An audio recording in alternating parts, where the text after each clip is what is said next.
Sir నా పేరు శివప్రసాద్. నేను శ్రీకాకుళం డిస్ట్రిక్ట్ కంచిల్ నుంచి వచ్చాను sir. Sompeta branch, Sahara branch Sompeta. గత 15 సంవత్సరాలు బట్టి నేను డబ్బులు కట్టాను సార్. 10 లక్షలు కట్టాను సార్ మొత్తం మా ఫ్యామిలీలో. ఆ అమౌంట్ ఒక కూలి పని చేసుకున్నాం సార్. అలాగా ఏమైనా పిల్లల చదువులకి, ఆర్థిక ఇబ్బందులకి, నా ఆరోగ్య రీత్యా నాకు ఆ డబ్బులు పనికొస్తాయని కట్టాను సార్. తీరా చదువు టైంకి పిల్లలు ఆర్థిక పరిస్థితుల వల్ల ఖర్చులకి మరి దొరకలేదు సార్. ఆ డబ్బుల్ని నాకు ఆ ఏజెంట్ తెలియకుండా, మాకు చెప్పకుండా మళ్ళీ 5 years అప్లై చేశారు sir. Kothakota Kashi Vishwanath agent manager. అది అడుగుతుంటే సుప్రీంకోర్టులో కేసు ఉంది.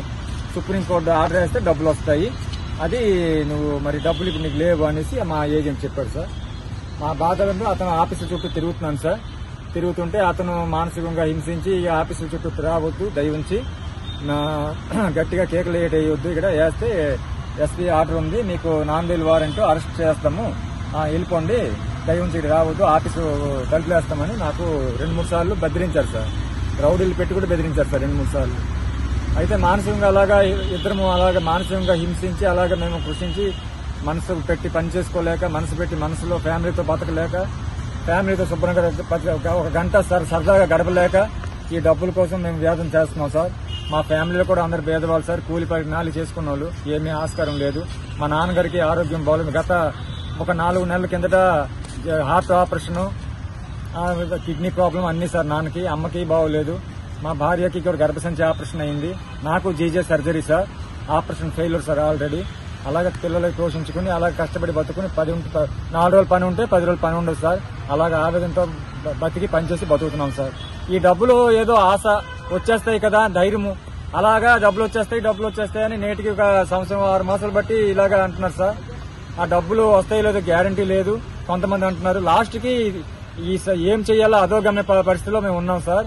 కానీ ఒక మేడం గారు, అది హైదరాబాద్ వరంగల్ జిల్లా మేడం పూజిత మేడం అని ఒక వాట్సాప్ సార్ నేను ఏజెంట్ కాదు సార్, ఆఫ్టర్ ఆల్ బాధితుడును.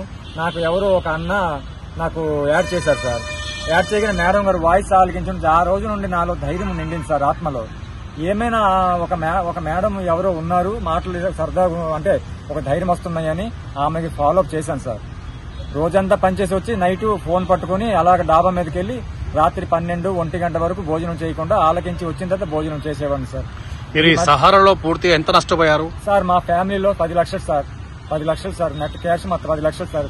ఇంట్రెస్ట్ కూడా అవసరం లేదు, మా అసలు డబ్బులు ఇచ్చేమన్నాం సార్. మీ ఏరియాలో మొత్తం ఎంతమంది సార్? మేము కంచిలి, సుమారుగా మా కంచిలిలో కనీసం ఒక 10,000-20,000 మంది జనాలు ఉంటారు సార్. కానీ నేను ఒక నిజం చెప్తాను సార్. మా ఏజెంటు కొంతమందికి వాళ్ళ తాలూకా రిలేటివ్స్ కి, వాళ్ళ తాలూకా మనుషులకి సీక్రెట్ గా వాళ్ళ అల్లుళ్ళకి, కూతుర్లకి, మనవరాళ్ళకి కట్టిన డబ్బులు కొన్ని కోట్ల రూపాయలు అన్ని క్లియర్ చేశారు సార్. ఆ రోజు మాకు చెప్పలేదు సార్. అతను అంటున్నాడు, మీరు అడిగి పేపర్లో స్టేట్మెంట్ వచ్చింది మీరు తెలుసుకోవాలా అని అన్నారు. కానీ మాకు ఆ రోజు చెప్పలేదు. ఏమయ్యా చెప్పలేదు మాకు అంటే, మీరు తెలుసుకోవాలా అంటారు. మేము చదువుకు అంత రాదు, మాకు ఎవరితో తెలుస్తుంది. వాళ్ళందరూ డబ్బులు క్లియర్ చేసి వాళ్ళందరూ హాయిగా ఉన్నారు. కానీ ఒక్కడు కూడా రోడ్డు మీదకి వచ్చి కేకలేసిన మనిషి ఒక్కడు లేడు సార్. మేమే మొట్టమొదటి వ్యక్తులము, మా ఇద్దరు బ్రదర్స్. ఎప్పుడు కంచిలి మండలం కానీ సోంపేట, పలాస ఎక్కడ తగులు లేవు సార్. అన్ని క్లియర్ గా సాన్నిహితంగా ఉన్నారు సార్. అయితే ఈ రోజు వరకు ఇక్కడ నేను అంటే అక్కడ ఒక సపోర్ట్ కొంతమంది ఉన్నారు సార్. యూనియన్ పెట్టున్నారు. వాళ్ళ తాలూకా ఒక ఆలకించి కొంత ధైర్యం పెట్టుకున్నాం. కానీ మేడం గారు ఇలాగ 9 రోజులు ఆమరణ నిరాహార దీక్ష పెడతామని రమ్మని చాలా మంది కోరారు సార్. కానీ ఏ ఒక్క బాధితుడు గాని, ఏ ఒక్క నాయకుడు అంటే మేనేజర్ గాని, మేనేజర్లు ఎలాగ రారంట, కొన్ని ఏజెంట్లు గాని ఎవరు రాలేదు సార్. పాపం ఆవిడ ఒక్కరు ఇక్కడ చూసి నేను వచ్చి వీళ్ళకి 4 వారం 10 రోజులు అయింది సార్. మేడం ఒక్కలే శిబిరంలో వస్తున్నారు. ఇక్కడ కొంతమంది సపోర్ట్ చేస్తున్నారు. అలాగా తిండి తెప్పులు లేకుండా దుమ్ము దస్తుల్లో అలాగా మేడం గారు నిరాహార దీక్ష చేస్తూ ఈ రోజు వరకు కూడా అలాగే లాగించుకుని వచ్చారు సార్. కానీ నేను వచ్చి ఒక ఆంధ్ర నుంచి వచ్చి ఇక్కడ బాధ చూశాను. ఇక్కడ చూస్తుంటే రోడ్డు మీద అలాగ నాయకులు, ఎమ్మెల్యేలు, ఎంపీలు చూసుకుని వెళ్ళిపోతున్నారు. ఆ మేడం కనీసం ముఖం పెట్టి చూడడం గానీ, కనీసం ఒక తల తిప్పడం గానీ ఏమీ చేయలేదు సార్. అయితే ఒకటి జనసంచారము ఎక్కువ థ్రెడ్ ఉంటే, ఎక్కువ గొడవలు అయితే వస్తారు. అంతవరకు ఎవరు పోలీసులు రారు, న్యూస్ రాదు, ఎవరు రారు సార్. కానీ ఇవాళ 9 రోజుల బట్టి చూస్తున్నాను. ఆమెకి ఒక మేడం పేరు తెలియదు, కాంగ్రెస్ అధ్యక్షురాలు ఎవరో మేడం వచ్చారు. ఆమెకి నచ్చజెప్పి కూర్చోబెట్టి ఆమెకి బొజ్జ వచ్చేసి ఆవిడికి ఆమె నిరాహార దీక్ష విరమణ చేశారు సార్. పూర్తిగా ఆమెకి మద్దతు ఇచ్చారు. ప్రతి సహారా ఆఫీసు ఈ వరంగల్లో ఎన్ని బ్రాంచ్లు ఉన్నాయి మొత్తం వేస్తామమ్మా, మీ బాధ చూసాము, మీరు ప్రజల కోసం ఎంత ఇబ్బంది పడుతున్నారో నాకు తెలుసు, నేను చూశాను, నేను వచ్చి అన్ని తాళాలు చేసి లాక్ చేయిస్తాను, అవసరం ఉంటే ఎస్పీ డిఎస్పీ హై లెవెల్లో నేను వెళ్తాను అనేసి కూడా మాట ఇచ్చారు. అది రేవంత్ రెడ్డి సార్ ముఖ్యమంత్రి గారు కూడా నమస్కారం తెలియజేసుకున్నాను సార్.